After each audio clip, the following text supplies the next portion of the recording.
داتا صاحب رحمۃ اللہ تعالیٰ علیہ وہ عظیم ہستی ہے کہ جن کو اللہ تبارک و تعالیٰ نے اپنا قرب خاص عطا فرمایا۔ آئے سب سے پہلے آپ کو میں ایک حکایت سناتا ہوں۔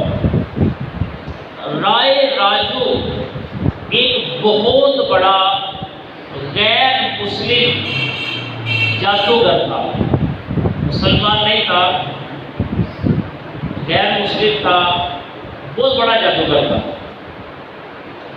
لوگ اسے اپنے جانوروں کا دودھ دیا کرتے اور جو آپ کو دودھ کا نذرانہ نہ دیتا، بعض کی طبیعت ہوتی ہے نا اسی نہیں دیتے دودھ، تو جو اس کو دودھ کا نذرانہ نہ دیتا تو وہ اس کے جانوروں پر ایسا جادو کرتا کہ اس کے جانوروں کے تھنوں سے دودھ کے بجائے خون نکلنے لگتا۔ یہ کرتا کون بھلا؟ یہ جادوگر جس کا نام تھا رائے راجو۔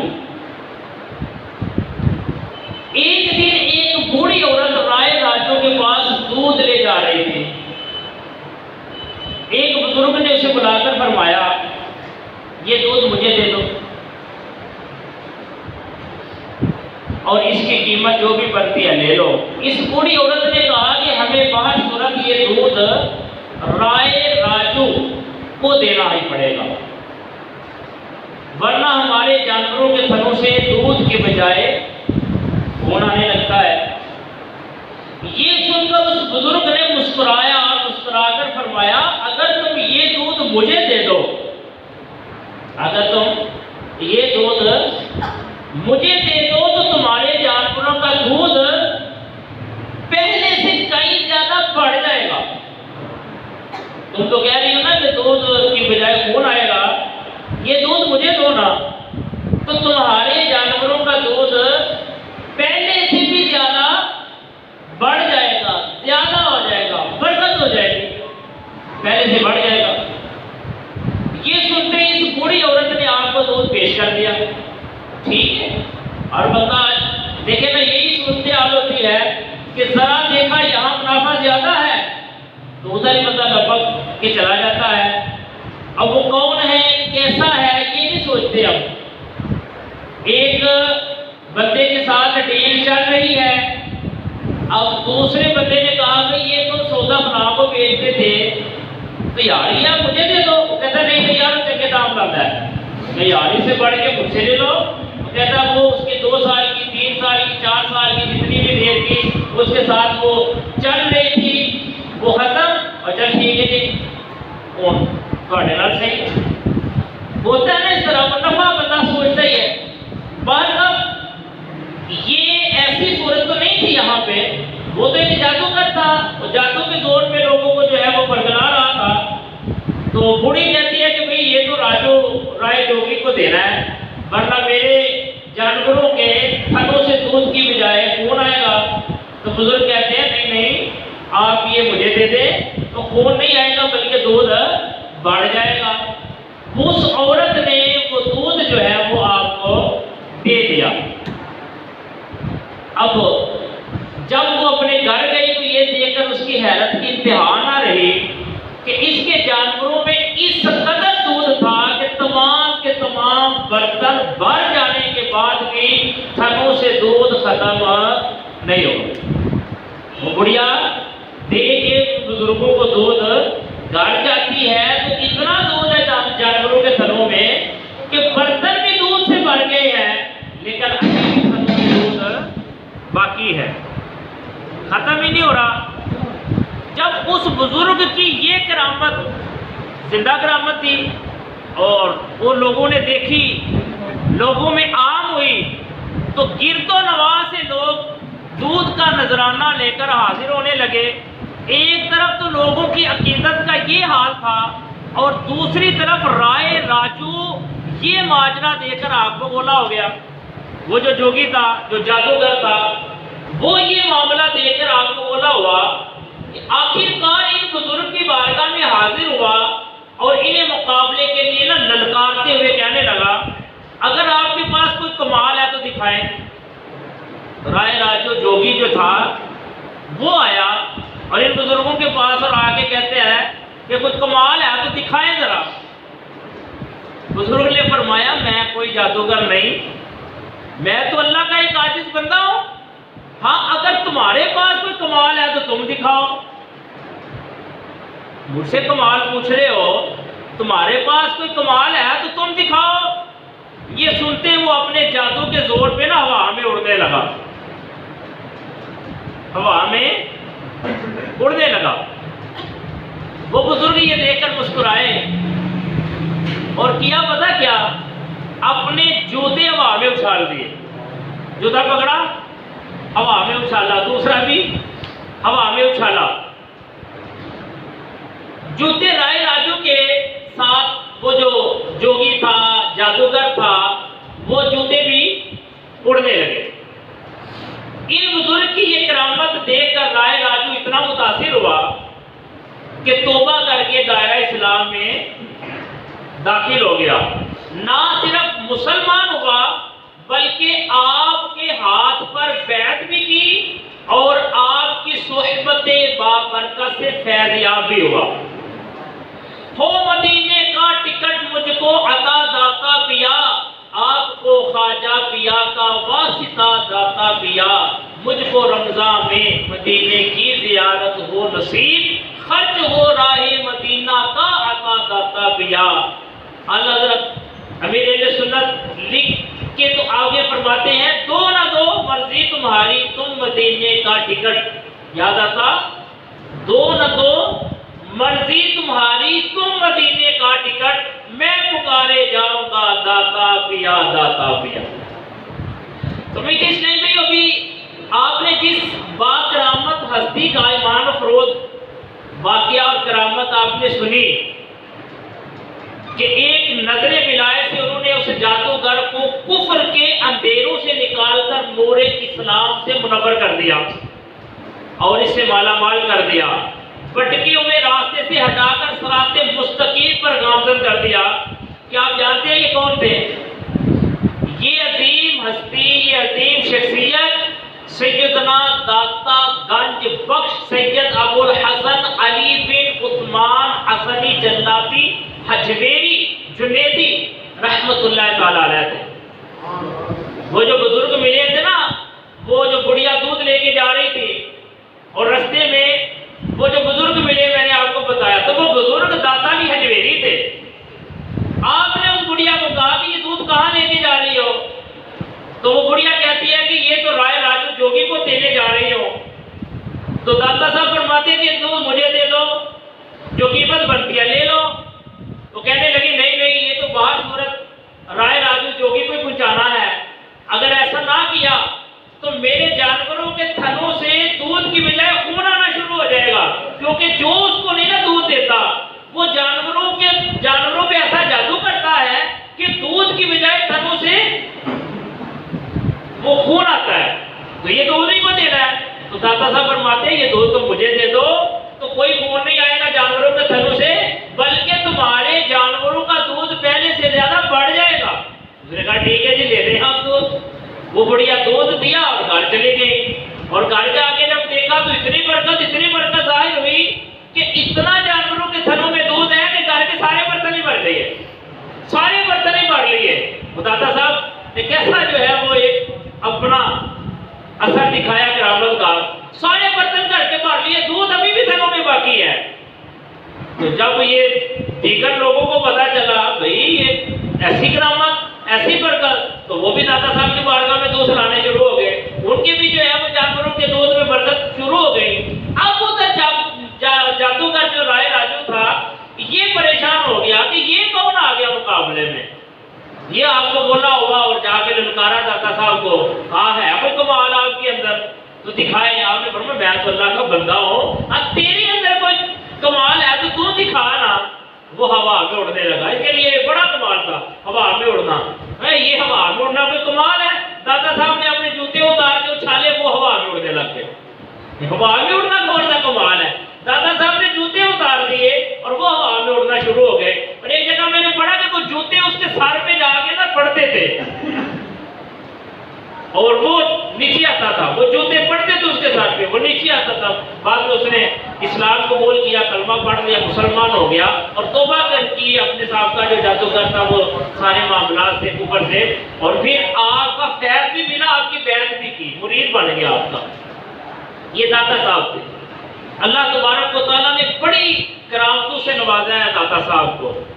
آپ برصغیر پاک و ہند کے اولین مبلغین اسلام میں سے وہ عظیم شخصیت ہے جنہوں نے اللہ کی کرم نوازیوں اور سرکار دو عالم صلی اللہ علیہ وآلہ وسلم کی عنایتوں سے ہند میں اسلام کا پرچم لہرایا، اسے نور اسلام سے منور فرمایا، جہالت اور گمراہی میں ڈوبے ہوئے لوگوں کو توحید و رسالت کے انوار سے روشناس کروایا، لوگوں کے دلوں میں خالق و مالک کی محبت کے پھول کھلائے اور معرفت الہی کے خزانے لٹائے۔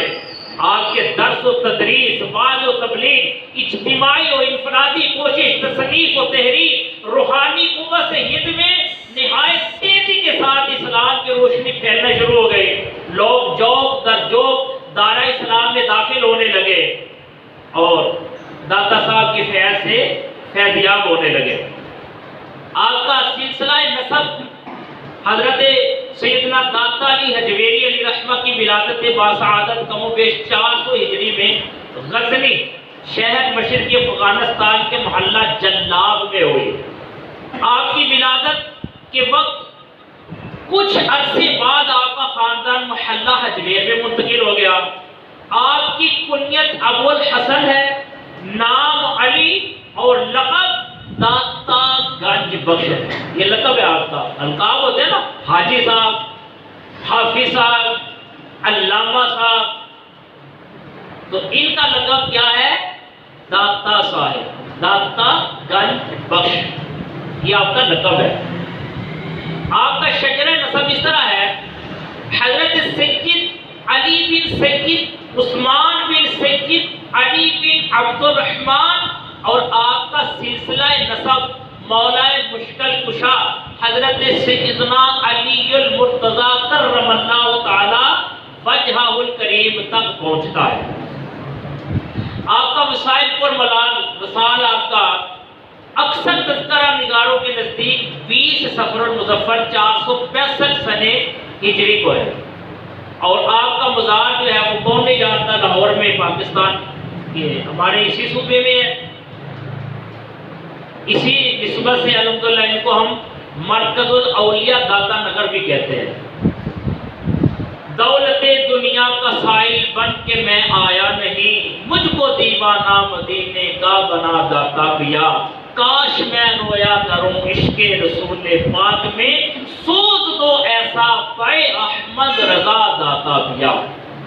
احمد رضا خان بریلوی، یعنی جن کی نسبت سے ہم بریلوی کہلاتے ہیں، اعلیٰ حضرت، تو ان کا بھی اسی پیر کی رات کو، پیر کا دن گزار کے نا، تو جو پیر اور منگل کی درمیانی رات ہے، اس میں اعلیٰ حضرت کا بھی عرس ہے، تو اس عرس کو بھی جو ہے وہ منانا چاہیے۔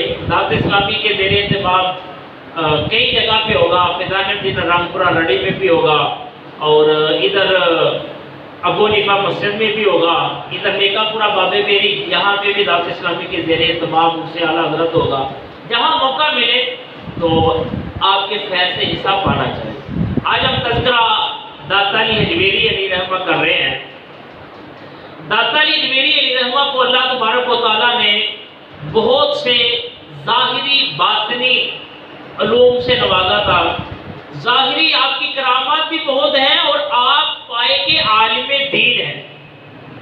حضرت سیدنا داتا گنج بخش رحمۃ اللہ علیہ نے پیر و مرشد حضرت سیدنا ابو الفضل محمد بن حسن فضولی علیہ رحمہ کی خدمت میں رہ کر رسول معرفت کی خاطر بے حد ریاضت کی، مجاہدات کیے، عبادت کی، حصول علم کی خاطر سفر کی صحبتیں برداشت کی، رضا الہی کے لیے اونی لباس پہنا، محبت الہی میں فقر و فاقہ اختیار کیا، اور عشق حقیقی میں ثابت قدمی کی خاطر مصائب اور مشکلات میں صبر کیا اور ضبط سے کام لیا۔ آخرکار اللہ کے فضل سے آپ کی معرفت کی تکمیل ہوئی جب آپ کے پیر و مرشد حضرت سیدنا ابو الفضل محمد بن حسن فضولی رحمت اللہ علیہ کی نظر ولایت نے دیکھا کہ میرے مرید خاص کے علم ظاہری اور علم باطنی سے مخلوق خدا کے فائدہ اٹھانے کا وقت آ گیا ہے اور ان کی صحبت سے فیض پانے کا وقت آ گیا ہے، تو آپ نے حکم دیا کہ تم مرکز الاولیاء لاہور روانہ ہو جاؤ۔ آپ کے پیر و مرشد نے داتا صاحب کو کیا کہا کہ تم لاہور روانہ ہو جاؤ اور وہاں جا کر رشد و ہدایت کا فریضہ انجام دو۔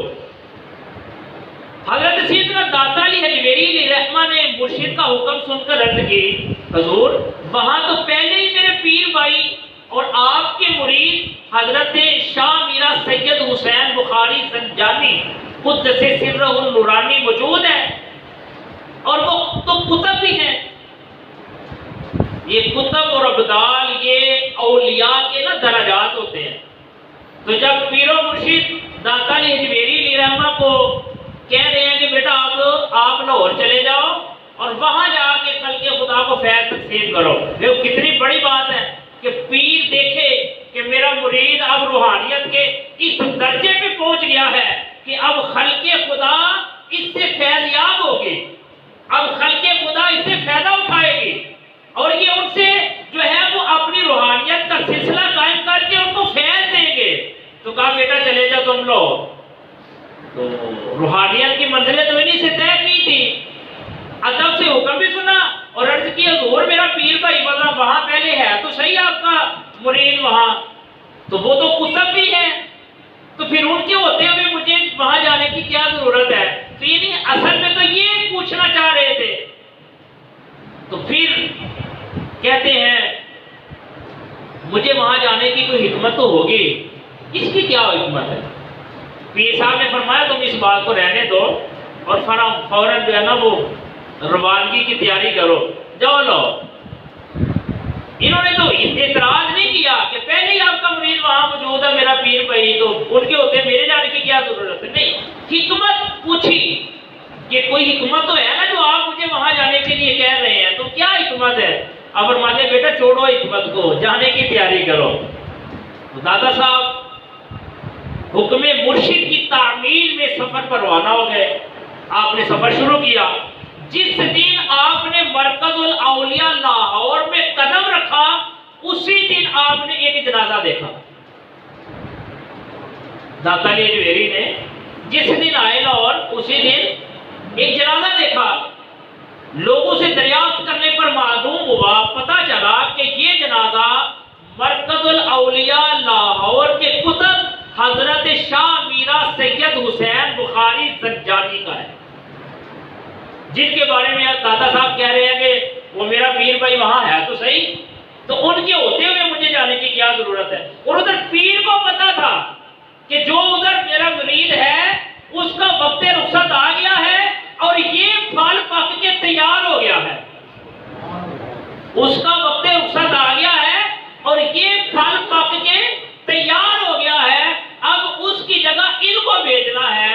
تو پیر کی نظر دیکھ رہی تھی، پیر کی نظر دیکھ رہی تھی، کہا بیٹا چھوڑو حکمت کو، آپ تیاری کرو۔ اور جس دن آپ داتا صاحب لاہور آئے ہیں اسی دن آپ نے جنازہ دیکھا تو وہی جن کا نام لے رہے تھے کہ ان کے ہوتے ہوئے مجھے جانے کی کیا ضرورت ہے، تو ان کا وصال ہو گیا اور انہی کا جنازہ تھا۔ اس وقت آپ نے اپنے اس سوال کا جواب جو ہے وہ پایا، آپ کو مل گیا نا اس سوال کا جواب کہ کس وجہ سے مجھے میرے مرشد بھیج رہے تھے، کہ جب مرکز الاولیاء لاہور میں پہلے ہی ایک کتب موجود ہے تو میرے جانے کی کیا ضرورت؟ کیا تھا سوال، اس سوال کا جواب مل گیا کہ اصل میں یہ معاملہ تھا، تو ان کا تو وقت رخصت آ گیا تھا، پیر صاحب کو پتہ چل گیا تھا تو ان کی جگہ پہ ڈیوٹی لگی ہے۔ اللہ اکبر۔ تو میٹھے اسلامی اس واقعے سے ہمیں پتہ چلا کہ اگر مرشد کامل کسی بات کا حکم دے اور ہمیں بظاہر اس کا کوئی فائدہ نظر نہ آئے تو اسے حکمت پر مبنی خیال کرنا چاہیے کہ مجھے اس کی حکمت کا نہیں پتہ چل رہا، لیکن اس کے اندر حکمت کیا ہے یہ میرا پیر تو جانتا ہے نا۔ اس لیے جب انہوں نے کہا بیٹا چھوڑو حکمت کو، آپ تیاری کرو، تو آپ نے نہیں کہا نہیں دسو نا پہلے، نہیں ایسا نہیں کہا، آپ سفر شروع کر دیا کہ ٹھیک ہے پیر صاحب لبیک۔ اور مرید صادق ہوتا ہی وہ ہے جو پیر پیر سے فیض پاتا ہے؟ پاتا ہی تب ہے جب اطاعت کرتا ہے، اور اطاعت ہوتی تب ہے جب پیر کی نظر ہوتی ہے، مصطفیٰ کی نظر ہوتی ہے، ورنہ فیض بھی نہیں ملتا، اطاعت بھی کہاں نصیب ہوتی ہے۔ اللہ ہمیں نصیب کرے اپنے مرشد کی اطاعت۔ تو پیر و مرشد کا ساتھ بھی ہونا یہ بہت بڑے فائدے کی بات ہے، لیکن یہ سمجھتا بندہ کوئی یہ بات کو سمجھ لگ تو جاتی ہے، لیکن اس کی حکمت سمجھتے وقت لگ جاتا ہے۔ اللہ تبارک و تعالیٰ اپنے محبوب صلی اللہ علیہ وسلم کو صدقہ جس کا جو کوئی پیر ہے اس کی قدر کرے، اور جو جس پیر کا مرید ہے، کاش کہ ہمیں مرید صادق اللہ بنائے اور ہم مرید صادق بنے، اور پیر پہ کبھی اعتراض نہیں ہوتا۔ پیر پہ اعتراض جو کرتا ہے، جو پیر کے لیے کیوں کا لفظ بولتا ہے، وہ کبھی فیض نہیں پا سکتا، وہ کبھی معرفت کی منزل طے نہیں کر سکتا، کبھی نہیں کر سکتا۔ پیر اس کے حقوق اس طرح اعلیٰ حضرت سمجھاتے ہیں کہ مرید اپنے پیر کے ہاتھ میں زندہ بدست مردہ، مرید اپنے پیر کے ہاتھ میں زندہ بدست مردہ کی طرح، جیسے بندہ مردہ ہوتا ہے نا، اور پیر کے ہاتھ میں ہے۔ اب کو مثال دو، ایک بندہ ہے فوت ہوا ہے، وہ تختے دار میں پڑا ہوا ہے، لٹایا ہوا غسل کے لیے، مردہ ہے، اس کو چاہے تو ادھر کو اس کو رک کر لے، چاہے تو ادھر کو کر لے، چاہے تو ادھر موڑ دے، چاہے تو ادھر موڑ دے، یعنی وہ جدھر چاہے اس کو چلا سکتا ہے۔ تو فرمائے اس طرح اگر آپ اپنے پیر کی اطاعت کرتے ہیں تو پھر آپ کو راہیں آگے کھلتی چلی جائے گی، پھر معرفت آپ کو ملتی چلی جائے گی۔ اللہ تبارک و تعالی ہمیں مرید صادق بنائے۔ پیر تو کئیوں کے ہوں گے، اور بے پیرا نہیں ہونا چاہیے۔ جس کا پیر ہے اس کی قدر کرے، اگر جامع شرائط ہے تو جامع شرائط ہونا یہ ضروری ہے، ورنہ یہ نہیں کہ مطلب فلاں شاہ تو فلاں شاہ تو نہ نماز کی ہوش ہے، نہ روزے کی ہوش ہے، نہ فرائض و واجبات کی ہوش ہے، اور پیر صاحب بنے ہوئے ہیں۔ نماز کہاں پڑھتے ہیں؟ مدینے میں، ہم تو مدینے نماز پڑھتے ہیں۔ بھائی مدینے والے آقا نے کہا کہ یوں ظاہر بھی نماز تو پڑھنی ہے نا، جس مدینے میں نماز پڑھتے اسی مدینے والے آقا نے کہا ہے کہ نماز جماعت سے پڑھنی ہے، اسی مدینے والے آقا نے کہا ہے کہ نماز دین کا ستون ہے، نماز مومن کی معراج ہے، نماز تو معافی نہیں ہے۔ حدیث مبارکہ میں آتا ہے کہ جو بندہ ایک نماز بلا عذر شرعی جان بوجھ کر چھوڑ دیتا ہے، دنیاوی گنتی کے مطابق اس کو 2,88,00,000 برس تک جہنم کی آگ میں جلنا پڑے گا۔ جو بندہ ایک نماز چھوڑتا ہے اس کا یہ وبال ہے، اور جس کو پرواہ کوئی نہ ہو اس کا حال کیا ہوگا۔ یہ حدیث سنائی آپ کو۔ اسی طرح ایک اور میرے نبی پاک صلی اللہ علیہ وسلم کی حدیث ہے کہ جو بندہ ایک روزہ رمضان المبارک کا فرض روزہ ہے نا، ایک روزہ بغیر عذر شرعی کے چھوڑتا ہے، 9,00,000 برس اس کو جہنم کی آگ میں جلنا پڑے گا۔ ہوش ہی کوئی نہیں ہے، فکر ہی کوئی نہیں ہے، تو کس نے فکر کرنی ہے؟ بھی ہم پیدا ہوئے کسی مقصد کے لیے ہوئے، اور کسی اللہ والے کے ساتھ لگ جائیں گے نا تو پھر یہ مقصد مل جائے گا، اور ان کے فیوز و برکات مرتے وقت آپ کو کام آئیں گے، پھر قبر میں کام آئیں گے، پھر حشر میں کام آئیں گے، پھر کل قیامت کو کام آئیں گے۔ انشاءاللہ یہ شفاعت کریں گے ہماری، یہ ہمیں بچائیں گے، دنیا میں رہتے ہوئے زندگی میں بھی یہ ہماری رہنمائی کرتے ہیں، اور مرنے کے بعد قبر میں بھی کام آتے ہیں، اور قیامت میں بھی انشاءاللہ یہ ہمیں بچا کے لے کے جائیں گے انشاءاللہ۔ وہ پیر کامل، شریعت کا پاسدار، شریعت کی پابندی کرنے والا، اور جو شریعت کی پابندی نہیں کرتا وہ پیر ہے بھی نہیں اور پیر کہلا بھی نہیں سکتا۔ یہ چلی بات کا پروگرام۔ بہت بڑے مناظر آپ کی نزا کا عالم شروع ہوا۔ امام فخر الدین رازی نام آپ کو بتا دوں، نام کیا ہے؟ امام فخر الدین رازی، بہت بڑے علامہ ہیں، اور درس نظامی کے اندر جب بندہ عالم بنتا ہے ان کی لکھی ہوئی کتابیں پڑھائی جاتی ہیں درس نظامی میں۔ زندگی گزر گئی مناظرے کرتے ہوئے، زندگی گزر گئی دلائل دیتے ہوئے، جب ان کی نزع کا عالم آیا، جب موت کی سختیوں کے مرحلات شروع ہوئے تو شیطان آ گیا حضرت امام فخر الدین رازی رحمۃ اللہ علیہ کے پاس۔ شیطان آ گیا اور آگے کہتا ہے فخر الدین رازی ساری زندگی دلیلیں ہی دیتے گزر گئی تیرے، مناظرے کرتا رہا اور رب کو بھی پکارا ہے، کبھی رب کو بھی پہچانا ہے،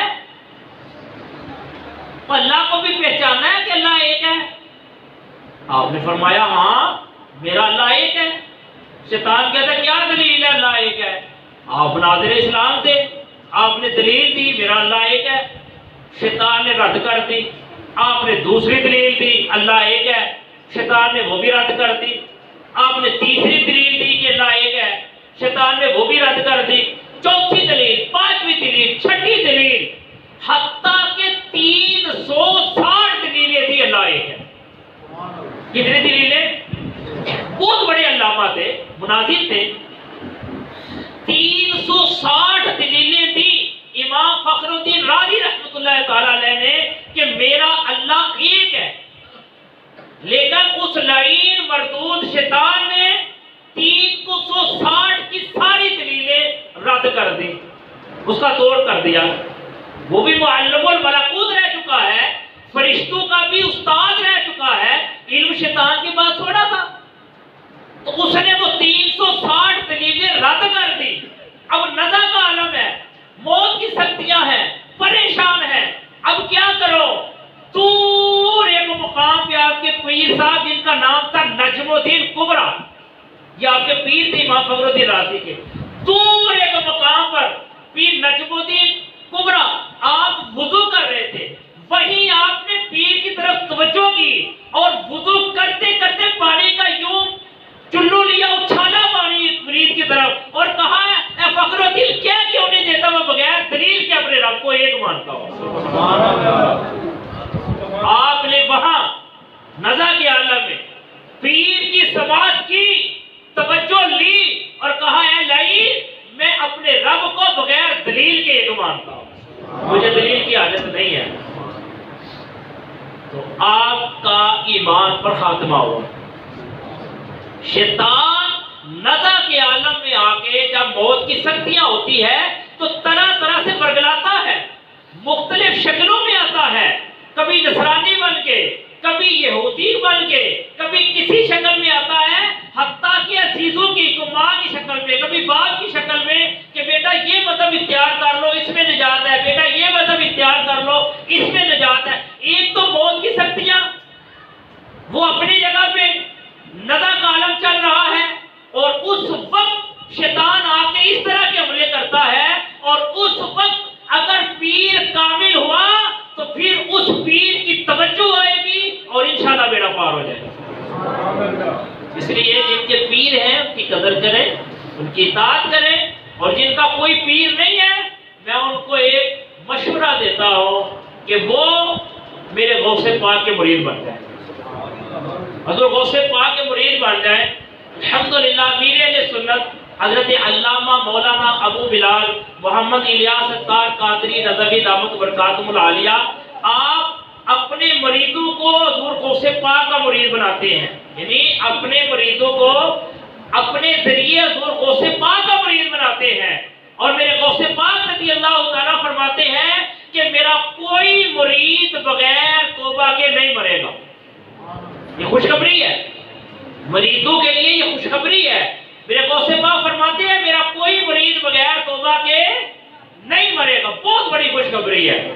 تو امیر اہل سنت کے ذریعے حضور غوث پاک کے مرید ہو جائے، اور جو ہونا چاہے بڑا آسان طریقہ ہے، ہر ہفتے کو جمعہ ہے، کل ہفتہ ہے، ہر ہفتے کو عشاء کے بعد تقریباً 9 ساڑھے 9 بجے لائیو مدنی مذاکرہ مدنی چینل پہ ہوتا ہے، براہ راست چلتا ہے۔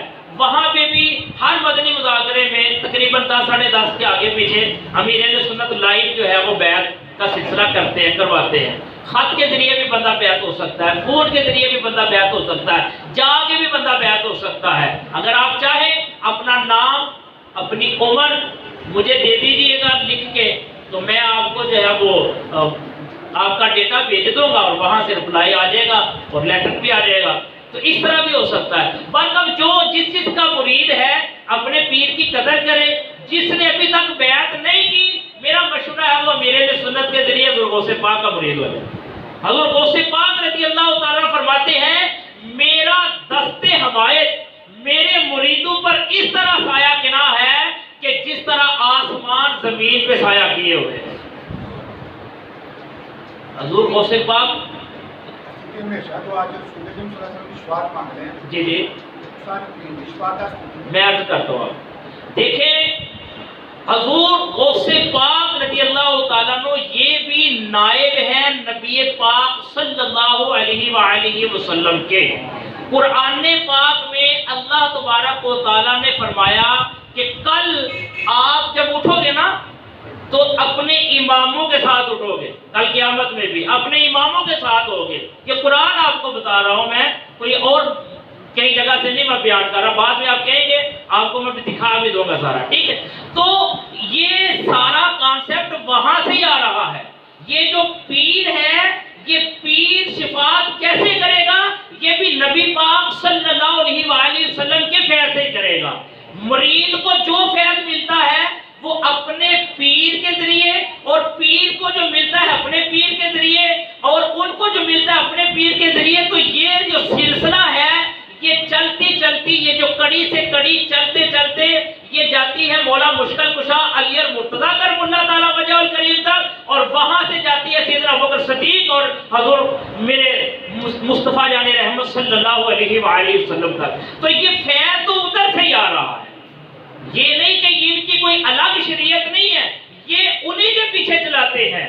اب جب پیر کامل ہوگا وہ رہنمائی کرے گا، اور وہ رہنمائی کرے گا شریعت کی راہ دکھائے گا، اور شریعت کے اوپر چلیں گے تو کامیابی ملے گی۔